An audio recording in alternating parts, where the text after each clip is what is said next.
I'm grateful for the powerful words of colleagues from across this House who have set out why this bill is so crucial to tackle discriminatory attitudes towards disability. And I want to add my very special thanks to disability campaigners, Heidi and Liz Crowder and Lynn Murray of Don't Screen Us Out, who gave evidence to the Health Committee last week. Eilish Kalishil, mum to Tess, whose blog Little Hands speaks to the need for this bill far more eloquently than I ever could. Ciara Smith, mother to Jacob and founder of the Northern Irish charity Joy 21, and many more who have given painful personal testimony as to the need for this bill. I want at this point just to thank my colleague Pam Cameron MLA for his work in bringing this private member's bill forward and the great efforts to ensure the voices of those with disabilities are heard loud and clear by this Assembly. These disability campaigners have schooled us on the richness and the joy that people with disabilities bring to their families and the wider community, and I hope this is a lesson we will think deeply of.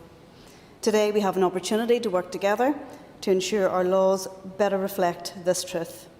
We should not need to be reminded that the value of an individual is not reliant on their possession of a particular physical characteristic.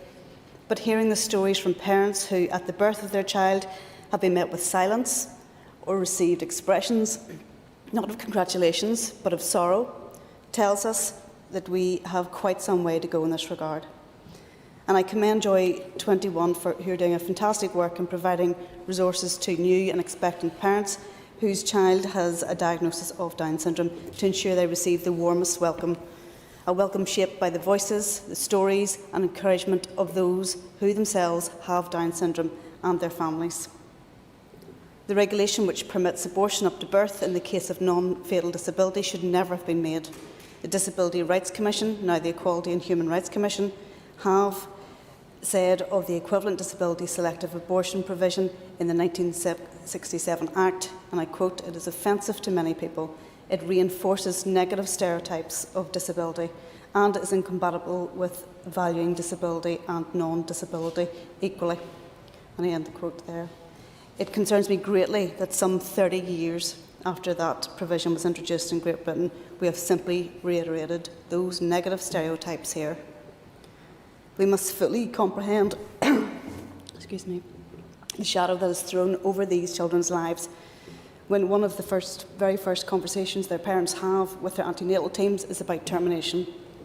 And sadly, as others have said, the impact does not stop there.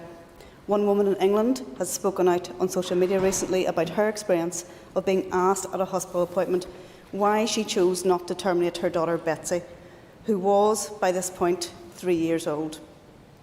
It is appalling that people with certain non-fatal disabilities and their families must continually justify their very existence. Their lives are as valuable as everyone else's. Their lives matter.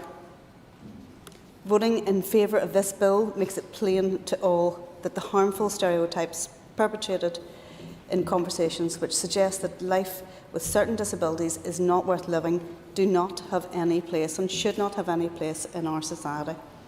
Screening for disabilities with the purpose not to provide the best possible tailored care but to offer terminations is deeply unethical. These children are not a risk, they are a joy. Some have suggested this bill may pressure women into taking decisions too quickly to evade the 24-week limit. They've spoken of late diagnosis at 20 weeks or more. Might I put it to those present that this misses the point entirely.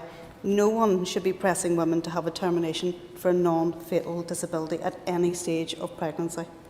Women need to be provided with unbiased information about their child's diagnosis to reassure them that they and their child can thrive.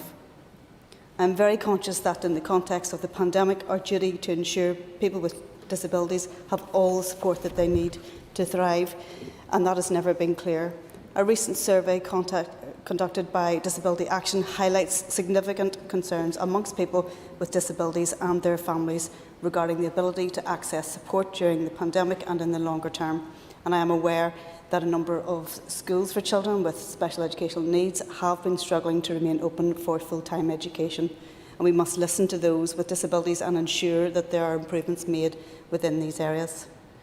This bill is one such opportunity, and I hope there will be more.